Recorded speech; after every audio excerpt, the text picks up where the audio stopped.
Udah tanya sama Ali, saya mungkin mau tahu juga dari perspektif yang muda-mudanya lagi gitu. Apa sih pendapat kalian tentang AI dan apakah kalian juga menggunakan?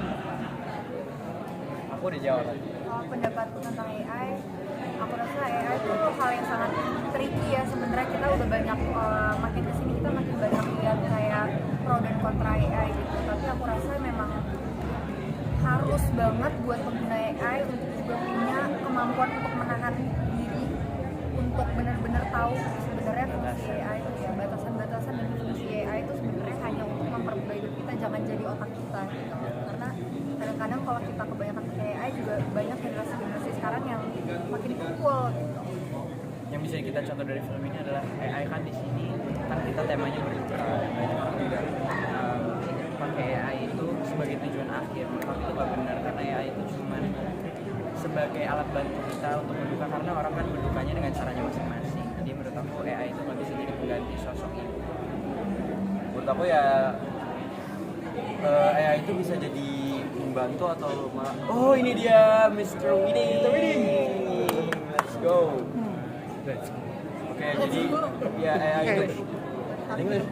So AI jadi What's the word? what about our perspective? What do you think about AI? What do you think about AI? Well, I mean, just use it as a tool. Don't trust everything about AI. Just like you use a phone, but don't use the phone every day. So use it as a tool. Right, exactly. I mean, it's a good tool, but don't like invest everything on it. Yeah. Apakah kalian juga menggunakan? Wait, Mr. Roding, I'll ask in Indonesia first. Okay. Apakah kalian juga menggunakan dalam kayak tugas-tugas sekolah atau kerjaan atau? Jujur. Iya. Oh, I Jujur, izin karena aduh ngapain ya? Enggak karena ya sebenarnya di beberapa sekolah termasuk sekolah aku itu penggunaan AI itu udah biasa dan udah normal. Jadi ada beberapa hal yang bisa justru dibantu dengan AI dan ada yang justru malah nggak boleh pakai AI. Dan di sekolah aku itu boleh pakai AI. Jadi asalkan kita nulis dan kita tahu apa yang AI itu bicarakan kan sama aja itu mempermudah dengan kita searching juga kan. So it's basically just the same. Jadi kayak nggak apa-apa dipakai asal bukan waktu lagi ujian. Oke. Sama mungkin makanya AI-nya buat teman kayak teman bantu gitu loh kayak teman sekolah buat belajar bareng kan ada tuh kalau di ChatGPT itu ada tulisan yang study and learn. Nah biasanya aku pakai itu buat belajar, bukan langsung ngasih tahu jawabannya tapi dia juga ngejelasin kenapanya. Menurut aku AI itu harus digunakan. Kalau aku personally aku punya kekhawatiran banget bahwa nanti at the end of the day otak aku bakal tumpul karena terlalu banyak nggak berpikir, karena terlalu banyak apa-apa langsung jawab AI, nggak ada proses untuk berpikirnya. Jadi aku rasa kayak penting banget untuk kita mengasah sendiri dari otak kita, baru habis itu kita dengar perspektifnya AI. Baik, I 100% agree. Okay, Mr. Wedding, I would like to know how do you translate the transcript to, because you are Malaysians.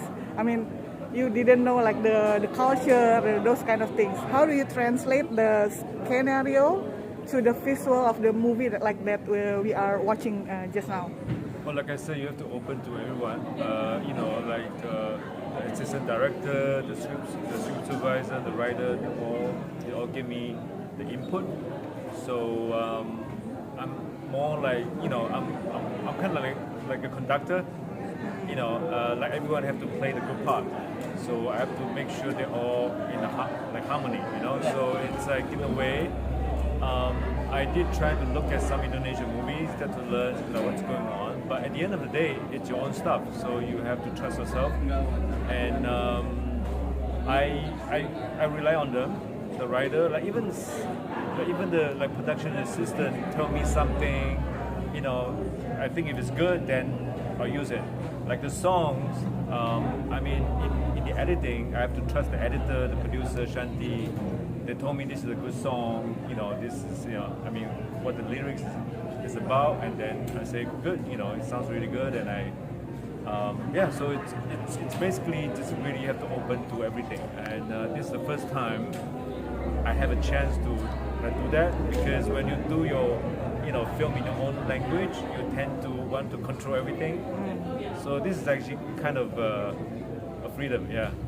His treatment to his actors, like when we're standby on set.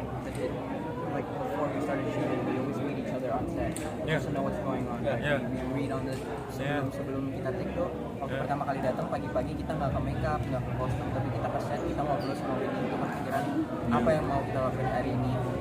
And then after we started talking, and then we go to makeup and wardrobe. Yeah, we do the blocking, because this the visual stuff. I'll take care of it, But once they start like to memorize the lines and everything, I'll let them do it. Yeah. How do you feel working with this young talent, Indonesian young talent? It's great. I'm having so much fun. Yeah, they are very talented.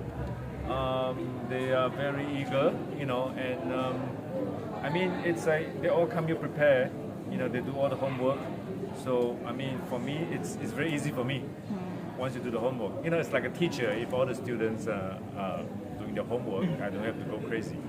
Yeah. But Personally, how do you feel working in the Indonesian movie industry?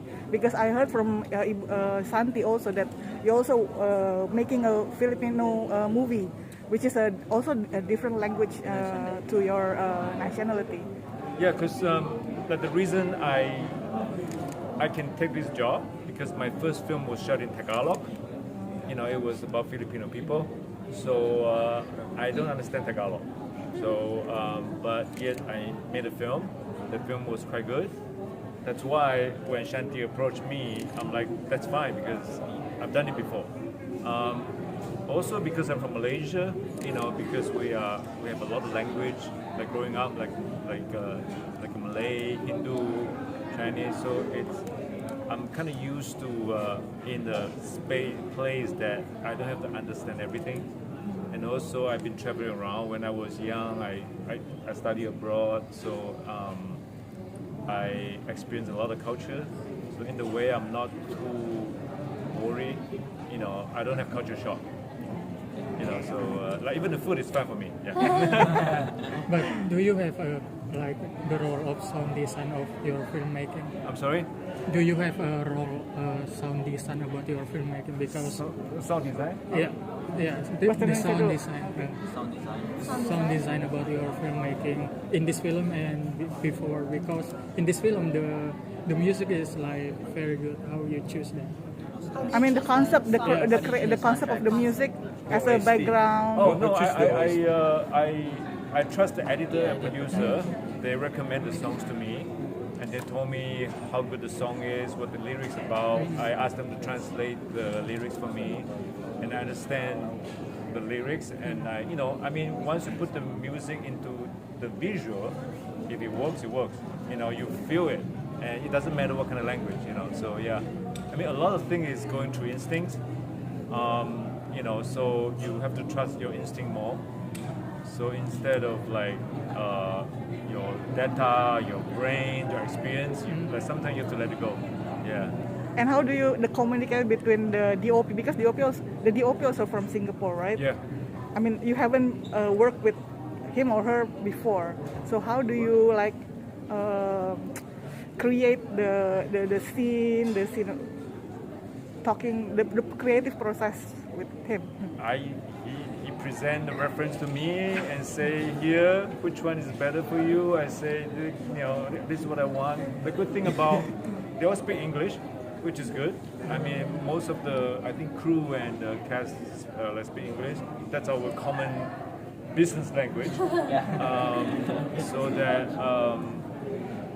so it's good that we can communicate in English. Yeah. I mean, the young kids right now, they're really good at English. So, so it's, which for me is very good, very easy, Oke. Nah sekarang Nura, Ali sama Bima, seberapa beda atau sama nggak sih bekerja dengan sutradara dari Indonesia dan juga sutradara mungkin dari luar negeri kan, dari Indonesia? How different is working with the directors from Indonesia and Sure. Kalau menurut aku sih, kalau misalnya jadi perbedaan mungkin cara kerjanya aja ya. Karena menurut aku cara kerja di Indonesia sama mungkin apa yang dilakukan di luar itu mungkin agak berbeda, dan mungkin ritmenya juga berbeda. Not in a bad way, but in a good way. Jadi kayak mungkin dengan kedisiplinan, terus juga on time, terus juga gimana di set kita harus reading dan tukar pikiran dulu. Dan kalau misalnya kendala untuk berkomunikasi nggak ada ya, we communicate really good ya. Yeah, we communicate really good. Kita bisa bahasa Inggris, maksudnya komunikasinya nggak apa-apa. Komunikasi nggak apa-apa, dan we know what Winning want, and Winning understand us really well, and dia juga percaya, he trust us really well. Yes, And that's how we need as an actor. Just listen. Jadi sebenarnya komunikasinya nggak kenapa-napa karena kita semua bisa bahasa Inggris, tapi kita sebagai aktor harus deliver emosinya cukup jelas, jadi masih bisa ngerti isinya apa. Because feeling is number one. Yes. Feeling is number one. But also for me, it's like everyone has potential. So it's like, you know, if I like direct them, I want them to be a bit different from what they usually are. So, you know, the good thing about me is I don't know who they are when they come to Indonesia. I mean, even Dian, I don't know that she's that famous. You know, I'm like, okay. You know, so it's like in the way I don't have that kind of burden. I can just like treat her as a, you know, as an actor, and then tell her what, you know, trying to bring her like a potential, instead of be like, you know, starstruck. So, ooh, you know. So yeah, it's kind of good. Yeah. Bisa jadi so your statement can be a clickbait that she did Your statement can be a clickbait. Which one? because you didn't know Dian. That could be a clickbait. No, because But in a good way. But in a good Yeah. Because I saw in Secret Girl. way. That's the first reference I saw. I'm like, okay, I know who she is. You know, yeah. So how do you feel? I mean, do you like working in the industry, Indonesian movie industry, or? Yeah. I would love to come back. I mean, I'm making a Taiwanese movie right now. You know, it's so different. You know, so it's like but of course, you always have something that you're not used to. You know, and then now, when you look back, everything is. It's fine. It's, you know, it's the way it is. You know. Yeah. Okay, no. One more thing. How do you overcome when you say that there's something not used to when you're working with, you know, different countries? How do I overcome? Yeah, like you said, first the obstacle. I overcome. There you go. That's it. You have to deal with it. I mean, it's like, you know, Yeah, it doesn't have when that. when the weather is bad, you just have to deal with it. You know, you can't be like, let's wait, you know, change the weather, or ask AI if he knows anything. No, I mean, you just have to do whatever. I mean, actually, there's one of the scene, we were hoping for good weather, but it was foggy. It was The fog bad. pas yang scene pertama sama Bapak di Yeah, jembatan. and then, you know, I was worried it's not on the script. The script is like, you know, perfect sunny day, but the crew is like, no, it's good, it looks good, go for it. So you got to trust them, you know, and it turned out pretty good, you know, for the scene. So sometimes you just have to overcome it. Yeah. Yeah. Okay. Halo teman-teman semuanya, kami dari cast dan sutradara film Esok Tanpa Ibu pengen ngajak kalian untuk ayo nonton film Esok Tanpa Ibu tanggal Esok Tanpa Ibu. Nonton film Esok Tanpa Ibu. Nonton film Esok Tanpa Ibu tanggal 22 Januari 2026 di bioskop. Di bioskop. The bioskop. The bioskop. Yes. Terima kasih.